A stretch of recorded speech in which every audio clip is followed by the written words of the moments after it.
Okay, so what time is it now? It is 10 p.m. Wednesday, September 25th. We just got done watching 6 hours of the Vince McMahon documentary on Netflix. Me and my community, we was over on Discord, and to say we had a blast watching it, we very much we enjoyed it. There was so much to take in. Now, I'm gonna just say a few things. I'm gonna give you guys my thoughts on this documentary. We don't have to break down every episode. I would encourage anyone, join my Discord. We can watch different episodes again if you guys want, as well as just joining, because anytime there's any PLEs and events, we watch them together all the time. So make sure you guys go ahead and click that link in the description. And I would encourage y'all to watch the documentary yourselves. There's never a dull moment.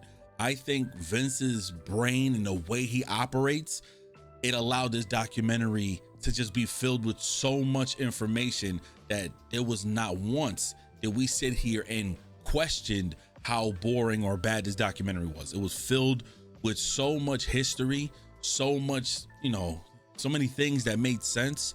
And let's get into it. Oh yeah, and I feel like I have to say this. You know the quote, "We didn't screw Brett, Brett screwed Brett." Well, I just want to say, after watching this documentary, the abuse coming from his mother, which is unfortunate, the drugs, the alcohol, everything that surrounded Vince McMahon, the world didn't screw Vince McMahon. Vince screwed Vince. Now, let's get into it. Now, there was like 6 episodes from this documentary, and I believe they completed 1 through 5.5, I would say, where Vince McMahon was being interviewed. They even had Paul Levesque, they had Stephanie McMahon, even Shane McMahon. They had Dave Meltzer, which I understand if I pronounce his name correctly. He's a very funny figure on social media. They feel like he has biased, so his takes and stuff like that, take him with a grain of salt or however you will. But he was part of this documentary, and he gave a lot of information too, based on the early years of WWF and or WWE. You had The Rock, you had so many people, Hulk Hogan, female divas that was speaking up as well. And I don't believe anybody actually held back. Even Linda McMahon was there. I don't think anyone held back. However, due to the 2022 and I think during COVID, those allegations, you started seeing less people from that side being interviewed. And of course, I think if you guys are looking for, I guess, the recent allegations to be addressed all throughout this documentary, you're not going to get that. You're going to probably see that during the last episode, but more so like the half of last, like a lot of information. And that's where Vince McMahon is not even a part of it. And that's why his tweet states, I feel like they misconstrued some information and blah, blah, blah, blah, blah. And, made up some stuff, whatever the case may be. But if you were looking for recent allegations, this whole documentary is everything involving who Vince McMahon is and was during his run in WWE, not just the last few years. So they were already making this documentary for a long time now. And I find it interesting that the way they closed it out very well, in my opinion. I think they needed a little bit more. There was a lot of stuff that happened, but they were just very concise and just straight to the point. And of course, at the end of the day, even though Vince is not a part of it, you can't damage the business. Therefore, how far can they go with questions and interviews and stuff without having to tarnish the brand of what WWE is now, even though Vince McMahon is not a part of it? So if you guys are looking for way more after watching this documentary, I'm there with you. I understand. However, they're focusing on Vince McMahon. Okay, so let's get into it. It talks about its early years. It talks about his father. Of course, he speaks about the abuse of his mother. It speaks about his journey to enter the wrestling business and how his father didn't really have plans to have him involved. However, he became a commentator for the WWF, World Wrestling Federation, and his career basically kind of gets pursued as his father then wanted to take off from WWF, and he ended up buying out the company from this kind of payment plan, and that's when he took over. Of course, we've seen it in many different interviews. His mindset led him to then take over different promotions that led from different states. And I think you guys know all this information. So if I'm rushing, it's only because I want to get to the parts where there was a lot of wonder, if we wondered certain things going on.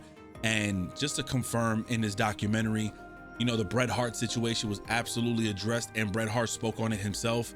And in many ways, it definitely seemed like Bret screwed Bret, and a lot of ego was involved. And I feel like Vince McMahon definitely screwed him contract wise, and then took it back and pretty much kind of screwed him over with, you know, who he was as a character.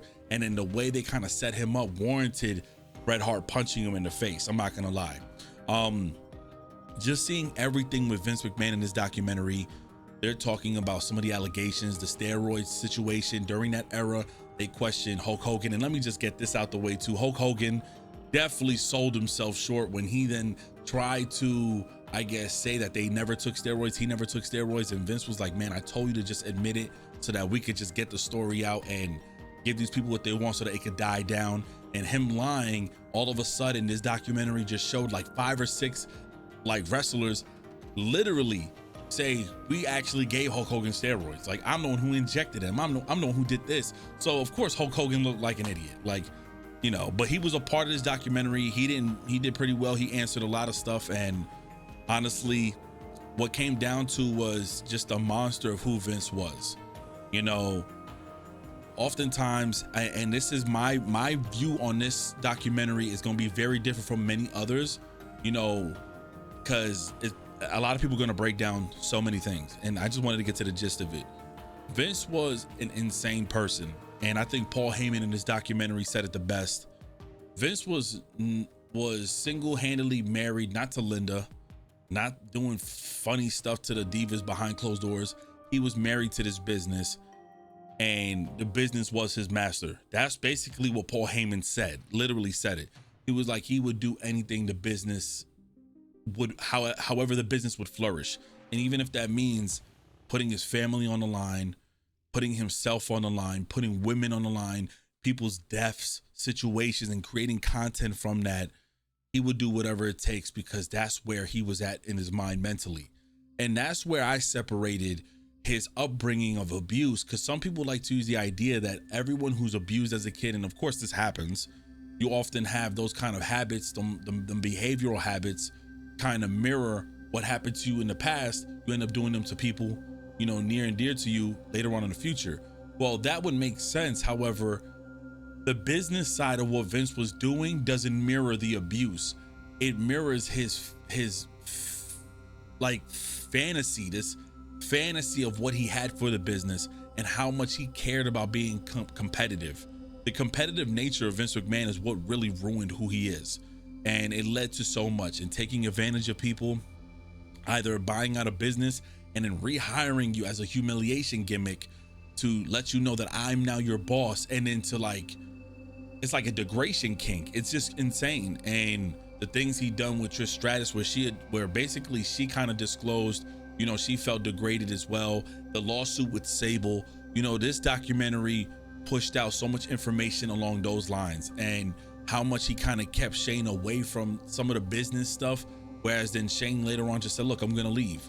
And the documentary wasn't anything that we've never heard before. It was just confirmation, hearing from wrestlers themselves and legends and people like that, that yes, this was who Vince was. Is Vince McMahon the same as Vincent Kennedy McMahon? Like, is the character in WWE the same as, and everybody was just confirming yes it was, while Vince literally delusional and blatantly admitting to some of it, and also blaming others for certain stuff. Like, he was mad at the FBI or mad at the government for not government, but like the officials stepping in, and him going to court. Like, he was mad at them for that, when not realizing what he did was an actual crime. So you can literally see the delusion going on. You can see how psycho that kind of is. And it just led to even where they were talking about the Ashley Massaro situation, if I said her name correctly, where the military thing, and they addressed it briefly. They addressed the Chris Benoit situation, where I was very surprised to hear Stone Cold speak on that and say that he doesn't believe in CTE. But then they had the gentleman from Tough Enough, who ended up being a scientist, and forgive me, I forgot his name. There we go, Christopher Nowinski. Pretty much after having a few major concussions and stuff, he kind of stepped away from WWE. He basically left wrestling and then pursued a different career path, where he then also started studying CTE. And from the course of the Chris Benoit death, he went in, reached out to his father, and asked him if he can have permission to, instead of them portraying Chris Benoit to be a terrible person, allow them to know that this was caused by something that's in the brain from trauma, and it's a disease that you really can't cure. And so at first, WWE didn't believe in any of that. It was kind of crazy to see that Stone Cold still don't believe in the idea that CT can cause this, and he just feels, I guess, that Chris Benoit is just a terrible person, which everybody can have their own opinion, okay? But Chris Nowinski went in and discussed that. They discussed a lot that was happening, even with the Jimmy Snuka situation, and cover-ups, and Hulk Hogan going on stand and defending the case that he was the one on steroids and Vince never told him to take steroids. You know, it shed so much light on why Vince has so many people in his pocket, and why a lot of people were definitely, they didn't even talk about Ric Flair, which I'm shocked about, like that, because I could barely see anything. I just know that the main people were like Shawn Michaels, Triple H, and stuff like that, and Bret Hart. And after just seeing this documentary, towards the end, they were discussing the alleged allegations and stuff like that, and him having to sell $2 billion of his shares for wrestling in TKO. And he had just came back and then finally left again. He had came back in 2023, and then he finally just officially left. The question was, if you know you're innocent, you would have never stepped down, regardless if it made your business look bad, because you went literally 20 to 30, 40, whatever years in the business, and all throughout your career has had controversial stuff happen where you were on the newspaper about steroids, about sex allegations, about drugs, about misconduct with women. And that never lets you leave the company. You always bounce back. So in this case, you back down from being where you were in that position, and literally almost kind of accepted the fact that you know possibly what you have allegedly done. So this documentary, I don't want to spoil much. It's not much to spoil. It's really a lot of what we've already seen. They discuss them doing terrible at one point with numbers, and how, you know, when wrestlers were leaving to go to WCW, they kind of came back with the Attitude Era, and how it really started. It was with Shawn Michaels, and then D-Generation X spawned in Stone Cold using a religious kind of gimmick for the Austin 316 gimmick, and how that became a big thing. But there was a lot of in-between information missing. You know, there was a lot of what we would have hoped they would have addressed, like whose idea was for so many of the sexual stuff that was going on, which we know it was Vince. But for some reason, I think this documentary was quite short. You know, I feel like they could have had a 10-part series where, as long as the safety of former wrestlers and superstars, they should have had some more divas speak out on the alleged allegations that would happen. Now, I feel like the reason why this is still going to be a convoluted and yet controversial situation is because we don't know what divas or superstars that are no longer with WWE are still getting paid, I guess, for likeness. We don't know yet. I don't know anything, because there's no way you're not going to have or want to ask Sable if she wants to be involved. Remember the whole sex allegation, they brought her back after she won the lawsuit, and then he uses that lawsuit story with Stephanie as a gimmick, as a storyline for them to use in WWE. That shit was crazy. The fact that you brought her back and then used it as a gimmick, he was insane. He was willing to do anything that crossed his mind for the better of the business, and yet it brought the best out of the business. But for us as fans, we look at it like just the entertainment and soap opera. But man, he was hurting so many people behind closed doors that it was insane. He was hurting the lives of his family, his loved ones, the superstars in the back, people who have died and gotten into big trouble, suffered immensely. It was insane. This documentary just sheds more of a light on some of the stuff that Vince took part of. But I also feel like this documentary was never intended to break who Vince is. You know, the cover of it makes it look like a puppet.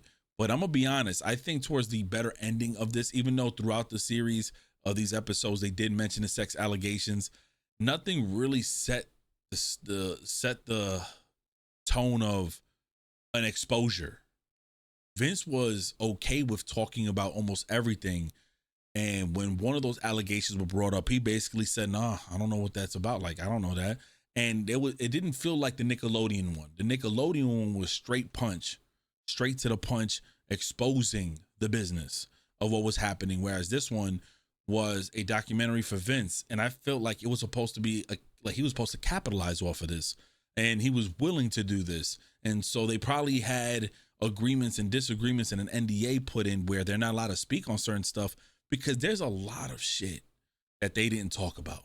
There's a lot of things they didn't discuss. I thought they were going to discuss the ideas of do-rag Vince and using slurs during WWE, and what was this all about, having your wrestlers with possible murders, and that murder in Puerto Rico in the 90s or whatever, with your superstar getting killed, and how did that get covered up? I thought they were going to dive deep.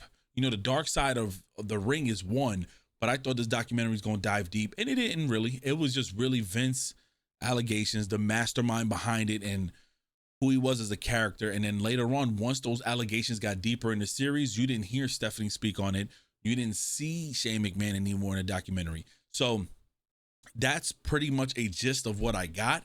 And just Vince, if you stand in his way, or if you, whether you're a family or not, and you screwed him over, he put you in a difficult situation of your career where he made you feel, he manipulated you and made you feel like you wouldn't have anything else. And only a few superstars got out of that, like Hulk Hogan, believe it or not, with Hollywood, The Rock, of course, Bret Hart leaving the WCW, and they discussed Owen Hart. They discussed this character that I guess Owen Hart did not want to be, and that's what led to his demise and him just passing RIP, because they didn't put him on that thing that will leave him from the top to come down as his entrance. And the simple fact of how sick it was for them to continue this pay-per-view, and you see clips of people cutting promo while other people next to them are crying, and then there was blood in the ring. So just that alone, it was very touching. It was a very serious situation, but that's really what I have for this documentary. There's not much for me to say other than things that we already know, and I would encourage y'all to watch it. They discuss a lot, and if I missed anything, please let me know in the comment section below. But this was a great documentary, but not something that we haven't heard already or saw. And the allegations that they mentioned later on, they can say whatever they want. There's nothing, like, we know it's true. I believe it's true, but the documentary didn't have the woman Janelle Grant. They just said in the documentary that the case was paused while they do an investigation. So we don't know what's to happen. But let me know what you guys think in the comment section below. If you've watched it, your thoughts. I thought it was great, but I feel like we just needed some more. And once again, I'm gonna just leave you guys with this: the abuse from his mom, you know, and it's unfortunate. The drugs, the divas, the people behind him, his family, his friends, his loved ones, did not hurt Vince. Vince McMahon screwed Vince McMahon. Okay, I'm out of here. It's your boy 3MG. God bless. Peace.